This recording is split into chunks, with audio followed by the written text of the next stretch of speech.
legislativa. La intervención de la asambleísta Joana Ortiz, integrante de la Comisión del Derecho al Trabajo del Parlamento ecuatoriano. Vamos a escuchar los alcances de esta propuesta legislativa. Y gracias también por mantenerse en sus curules, porque hoy estamos tratando un tema muy importante. Quiero aprovechar también para saludar a los representantes de las organizaciones de la sociedad civil, de personas con discapacidad, de enfermedades catastróficas, raras, huérfanas y de alta complejidad, que hoy han venido a exponer sus casos. Un saludo al pueblo ecuatoriano que nos sigue a través de los medios legislativos. Nuevamente me presento ante este pleno en representación de la Comisión de Derecho al Trabajo y a la Seguridad Social como ponente de este primer informe y como una de las proponentes de este proyecto reformatorio que busca garantizar la estabilidad laboral en el sector, en un sector sumamente vulnerable de la sociedad. Me refiero a las personas con discapacidad o enfermedades catastróficas, raras, huérfanas y de alta complejidad, y también para aquellos que cuidan de ellas, sus sustitutos. Un tema, colegas asambleístas, que va más allá de un asunto legislativo. Creo que nos compromete de una forma moral y social a dar respuesta a este sector. Este proyecto no solo busca cumplir con los mandatos de nuestra Constitución, sino que se erige como un faro de esperanza para miles de ecuatorianos que enfrentan diariamente desafíos que muchos de nosotros no podemos ni imaginar. Y aquí han venido personas que son pacientes con enfermedades catastróficas, enfermedades raras, con discapacidad también, que han venido a exponer lo difícil de su situación. Y es que esta situación de las personas con discapacidad y enfermedades catastróficas es una realidad desgarradora, marcada por la vulnerabilidad y muchas veces por la injusticia. Sin embargo, hoy podemos afirmar con orgullo que estamos avanzando hacia un futuro donde sus derechos serán respetados y protegidos. Este proyecto nace precisamente de una realidad dura que golpea a muchas familias ecuatorianas. Señor presidente, le solicito que autorice, por favor, la proyección de una presentación que he preparado para los colegas y para quienes nos están observando a través de los medios. Autorizado. Y quiero comentarles un poco que durante el tratamiento de este primer informe hemos sido testigos de innumerables obstáculos que enfrentan estas personas en el ámbito laboral. La necesidad de reclamar sus derechos, sin duda alguna, nos compromete a establecer acciones de protección y el constante recurso que estas personas han tenido que hacer hasta acudir al sistema judicial para hacer valer su dignidad. Esto, sin duda, nos ha demostrado que es necesario realizar una reforma urgente a las leyes que tenemos actualmente en el país. No podemos permitir que la vulnerabilidad se convierta en sinónimo de desamparo. Debemos, en cambio, construir un marco legal que no solo proteja, sino también que promueva un entorno laboral justo y equitativo. En la sociedad ecuatoriana, los derechos de las personas con discapacidad, de enfermedades raras, catastróficas y de alta complejidad, así como sus cuidadores, emergen como un hilo conductor que exige atención y acción inmediata. A pesar de los avances plasmados en leyes y disposiciones constitucionales, la realidad palpable revela una normativa insuficiente, un laberinto de vacíos que la Corte Constitucional ha intentado sortear a través de su jurisprudencia. Sin embargo, esta solución, aunque es valiosa, no es suficiente. Se requiere de una reforma legislativa profunda, un acto de voluntad política que consolide los pronunciamientos de la Corte en un sistema legal robusto y garantice la estabilidad laboral y el acceso a oportunidades para estas poblaciones vulnerables. Como ustedes pudieron revisar, señores asambleístas, en este informe se unificaron dos proyectos de ley, uno presentado por la colega asambleísta y compañera de bancada, Mabel Méndez, y el otro presentado desde mi despacho. En este proyecto unificado hemos trabajado recogiendo los pronunciamientos de la Corte Constitucional que han sido faros guiadores en nuestra labor Sin duda, estos pronunciamientos nos recuerdan que la dignidad humana es un derecho irrenunciable y que cada decisión que tomamos debe estar impregnada de humanidad y respeto.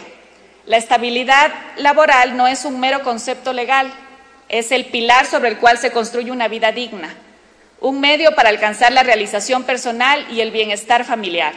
De esta manera podemos mencionar que el proyecto de ley recoge los siguientes ejes principales.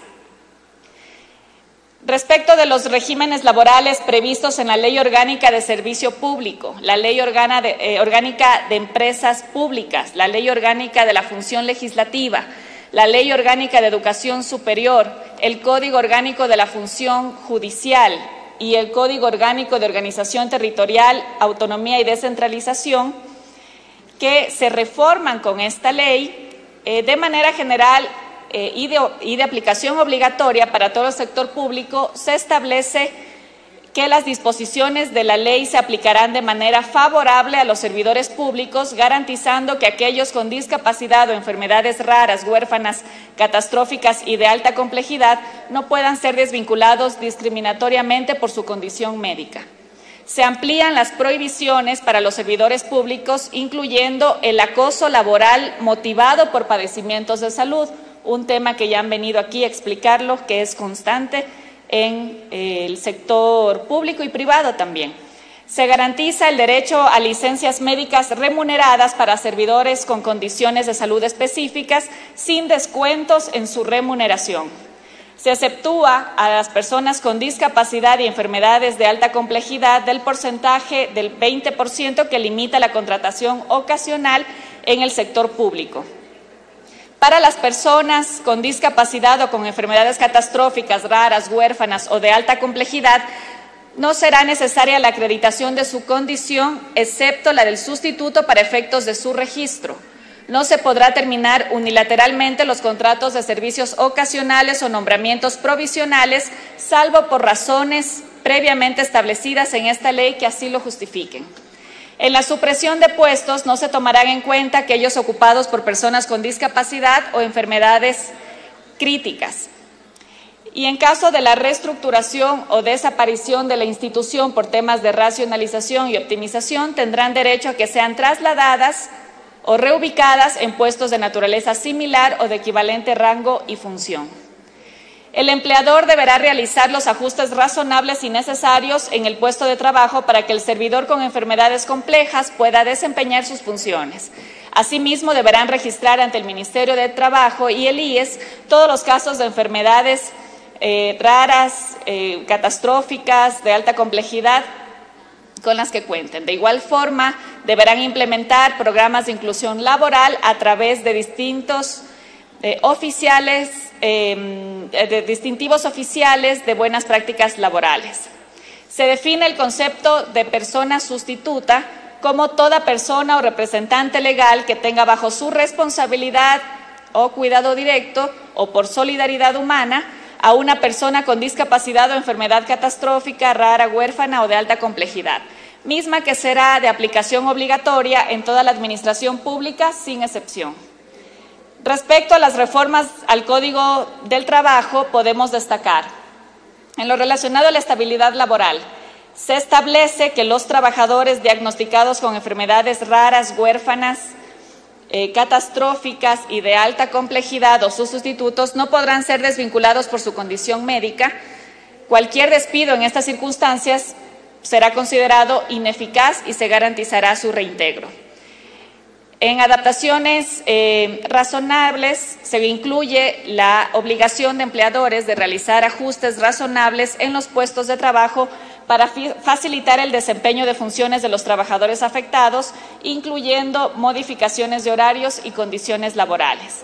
Con respecto a las licencias médicas, los trabajadores con las condiciones mencionadas tendrán derecho a licencias médicas remuneradas y las ausencias no se descontarán de su salario ni de sus vacaciones. En relación al reconocimiento y certificación, se prevé que las empresas que contraten a este tipo de trabajadores sean reconocidas con certificaciones de buenas prácticas laborales, mejorando su imagen corporativa. En relación a la prohibición de acoso laboral, se prohíbe el acoso laboral motivado por la condición de salud de los trabajadores estableciendo que cualquier conducta de hostigamiento o intimidación será sancionada. Colegas asambleístas, la estabilidad laboral se erige como un derecho fundamental, sin duda un baluarte de la dignidad y la supervivencia de las personas con discapacidad o enfermedades catastróficas y sus cuidadores. La precariedad laboral manifiesta en el uso de contratos ocasionales se revela como una afrenta a estos derechos, una herida que lacera la integridad de quienes luchan por construir un proyecto de vida digno. En este contexto, se eleva la necesidad de establecer prohibiciones claras en la toma de decisiones administrativas, un escudo contra el acoso y la discriminación que aún persisten en el accionar del Estado. La dignidad humana como valor supremo debe ser la brújula que guíe cada paso, cada decisión de política pública. Sin embargo, la protección legal no es suficiente, como ya les había mencionado. Se requiere un acompañamiento integral, un apoyo psicosocial que proteja tanto a las personas afectadas como a sus familias, reconociendo la carga emocional y económica que implica el cuidado de quienes enfrentan discapacidades o enfermedades raras, catastróficas y de alta complejidad. La participación activa de estas personas en el desarrollo de políticas y normativas se erige como un imperativo ético, una garantía de que sus voces y necesidades serán escuchadas y tomadas en cuenta en el proceso legislativo. No se trata solo de legislar, sino de construir un marco legal que responda a las particularidades y los desafíos que enfrentan estos sectores. Estimados colegas, su disposición para escuchar, para debatir y trabajar en conjunto será fundamental en el proceso de creación de esta ley. Demostremos que la política puede y debe ser un vehículo de cambio, un espacio donde se promuevan los derechos de quienes más lo necesitan. Finalmente, en Ecuador, la necesidad de una ley orgánica reformatoria como la que estamos tratando se funda en la urgencia de subsanar las deficiencias de un marco normativo que, a pesar de sus buenas intenciones, no ha logrado proteger de manera efectiva los derechos laborales de las personas con discapacidad y otras condiciones de vulnerabilidad. La jurisprudencia de la Corte Constitucional, aunque es valiosa, no puede ser el único recurso, y eso lo hemos entendido todos los integrantes de la Comisión de Derecho al Trabajo y a la Seguridad Social, a quienes les agradezco por haber respaldado de forma unánime este informe para primer debate que hoy pongo a consideración de este Pleno. Esperando recibir sus observaciones y aportes, pues se requiere un sistema legal sólido, coherente, que sea un escudo que proteja a estas poblaciones de la discriminación y que promueva la inclusión en todos los ámbitos de la sociedad. La creación de este marco normativo no solo es una cuestión legal, es un imperativo moral y es un compromiso con la justicia social y con la dignidad humana. Hasta ahí mi intervención, señor presidente. Gracias a todos por su atención.